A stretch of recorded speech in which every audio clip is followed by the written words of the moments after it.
Topping today's news, Deputy Prime Minister Cooper denies any connection to the late sex offender Jeffrey Epstein. The F&M deputy leader expresses concerns with the Parliamentary Registration Department. The opposition leader explains what he means by right-sizing the public service and illegal migrants making overcrowding at the prison even worse.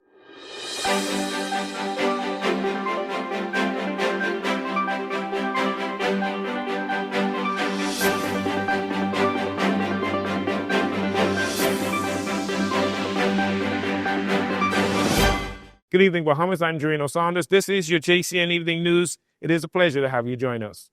Deputy Prime Minister Chester Cooper, who is the Member of Parliament for the Exumas and Ragged Island, says unequivocally that he has never met Jeffrey Epstein or anyone who claimed to be an associate of his.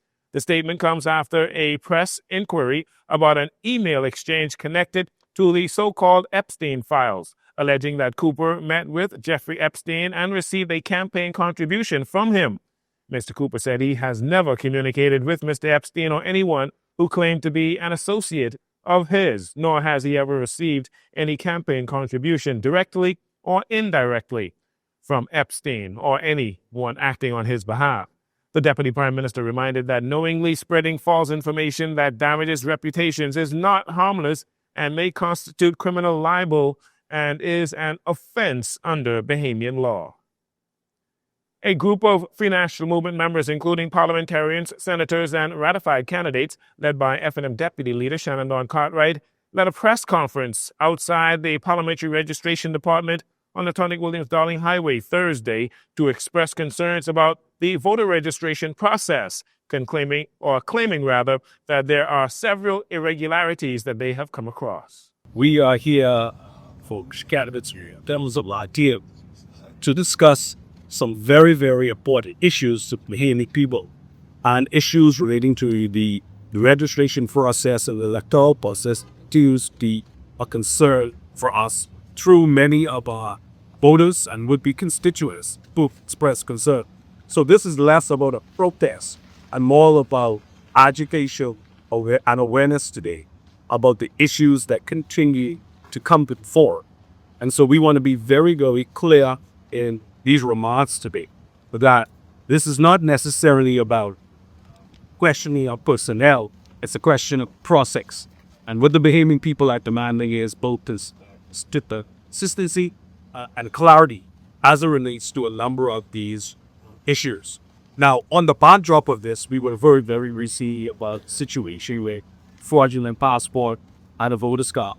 And so while, again, today, this is not the cause at this time or to raise unnecessary alarms. What it is a reminder of is that we have to raise the awareness about the entire process and how it's being facilitated. Earlier this week, the official opposition said in a statement that after reviewing the updated voters list issued after recent boundary changes, the party has identified serious new problems that raise fresh concerns about the election readiness. Mr. Cartwright shared some of their specific concerns. We've had concerns about the issues of persons not being efficiently migrated from one constituency to X. We have persons who would have registered as far back as November of last year, but to this day, they're still not on the register. We have issues, persons have expressed that young people in first-time schools are being told that if your passport expires in 5-6 months from now, that you're unable to register. There are still deceased persons on the register. And so what we are demanding through the Minister of National Security, under whose remit the Parliamentary Registration Department falls, is a greater sense of urgency, a greater sense of clarity. There are a lot of civic allegation, misinformation that is being conveyed to voters or would-be voters as they attempt to register for the upcoming election. And we are calling upon the Parliamentary Registration Department to tighten it up. Prime Minister Philip Davis has dismissed the F&M's concerns. He encouraged the Free National Movement to do exactly what the PLP does if they find issues with the voter register or the process, and that is to take their concerns directly to the Parliamentary Registration Department for resolution, as opposed to first going to the media. Opposition leader Michael Pintard is pushing back against criticism from the Progressive Liberal Party over comments he made about, quote, right-sizing, end quote, the public service. The Prime Minister accused the F&M leader of threatening to fire scores of public servant workers if they became the government. When asked to clarify his position, Pintard said he is not concerned about the governing party's interpretation of his remarks. I'm not interested in clarifying what the PLP has to say. We are committed to public servants, making sure that they get their just due in terms of the salaries and benefits that they are due. Also encouraging them to continue to be productive, and those that need additional upscaling of their skills, we are going to work with them and work with the union to ensure that those skills, they obtain them and deliver on behalf of the Bahamian people. What we will not do, that the PLP is busy doing, is hiring persons who do not have the requisite skills and putting them in various ministries to do political work. That's what we would not do. Mr. Pintard says his administration would focus on fair compensation, skills development, and productivity within the public service, while avoiding what he describes as politically motivated hiring. In recent months, the Bahamas Department of Immigration has been apprehending illegal migrants and taking them before the courts for charges like illegal landing, overstaying, illegal documents, and deceiving of an officer.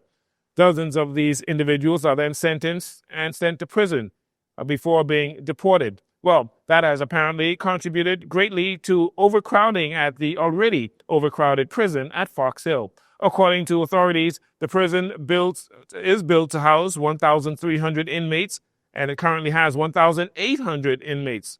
It was reported in a local daily this week that because of overcrowding, certain illegal migrants already serving time for immigration matters are being released early and deported out of the country. On Thursday, the Minister for National Security, Wayne Munro, explained what is taking place at the prison regarding illegal migrants. The reality is, if the prison continues to be overcrowded, at some point, somebody is going to bring an action that will pause for less than an orderly reduction in the prison population. The Commissioner of Corrections sounded the alarm towards the end of last year, and they then went through their records identifying persons who have nonviolent offenses, who are set for release in a short period of time. And then they did the background research. Who are you? What is your record? What is your offending?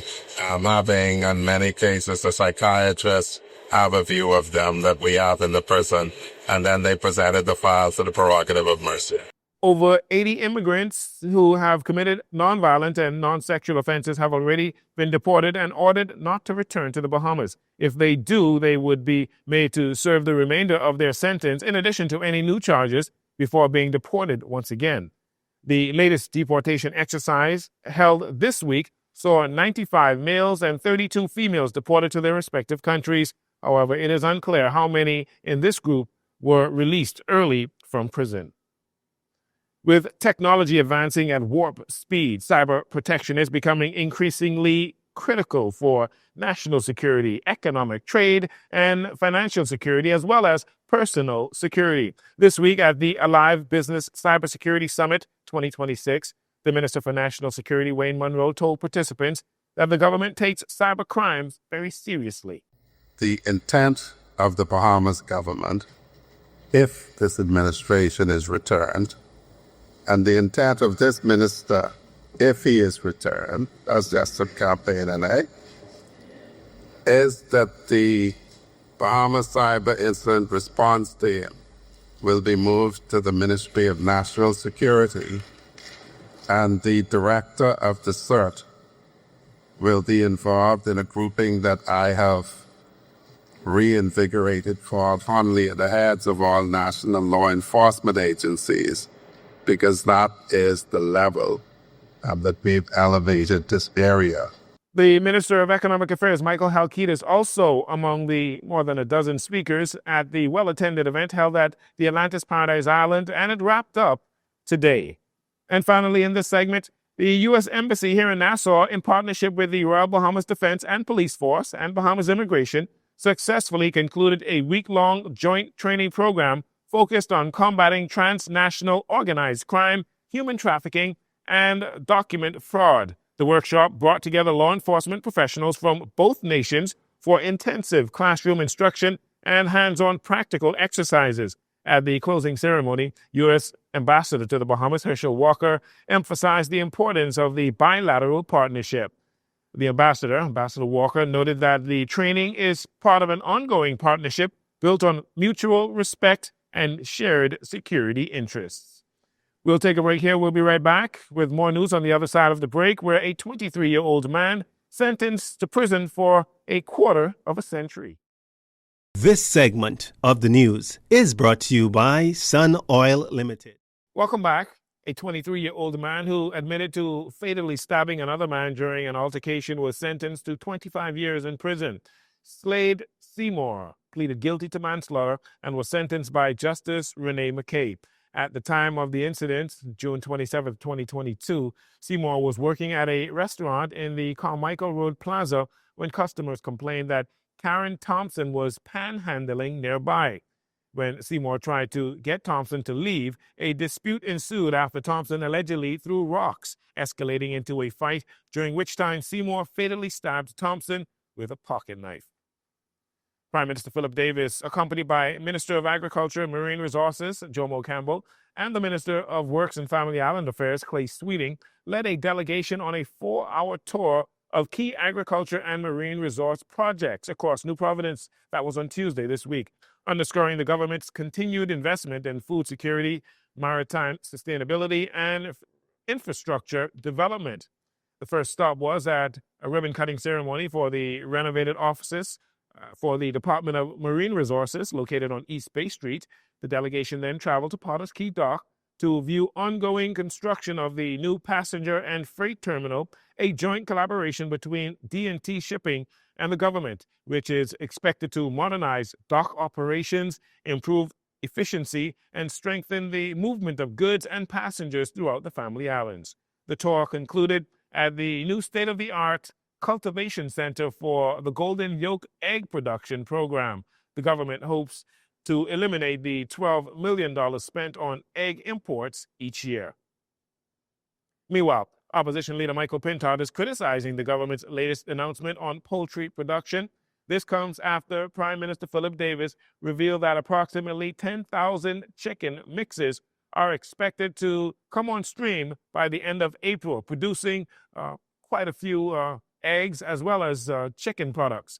Pintard says the timeline and investment figures raise serious concerns for the opposition. That is sad and pathetic.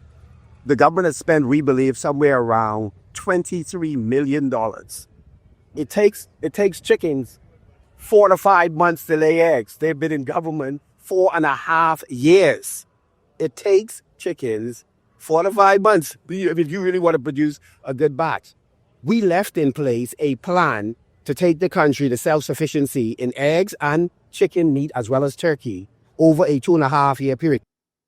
He says a comprehensive plan for egg production was already in place before the change in government back in 2021. We had a study done, paid for by the Food and Agriculture Organization, one of the best consultants in Europe, assisted us in evaluating what could be done. And this government obviously didn't use the plan, has spent $23 million, we advise, and they cannot show what they have done. We have not reduced egg imports by 10, 5, 4, 3, or 1%, not even 0.5%. They've failed, and we want to know what they did with the money. Mr. Pintard says an F&M administration would revisit the previously commissioned agricultural plan, arguing that greater accountability is needed to achieve food security and reduce reliance on egg imports in particular. And finally, there is now more support that should help people with autism become further integrated into mainstreams of society. This week, the first cohort of graduates completed the Autism Certificate Program at the University of the West Indies Global Campus here in the Bahamas, the first program of its kind in the country and across the wider Caribbean region. The pioneering certificate provides practical, hands-on training for teachers, administrators, trainers, paraprofessionals, and parents who work daily with individuals on that spectrum.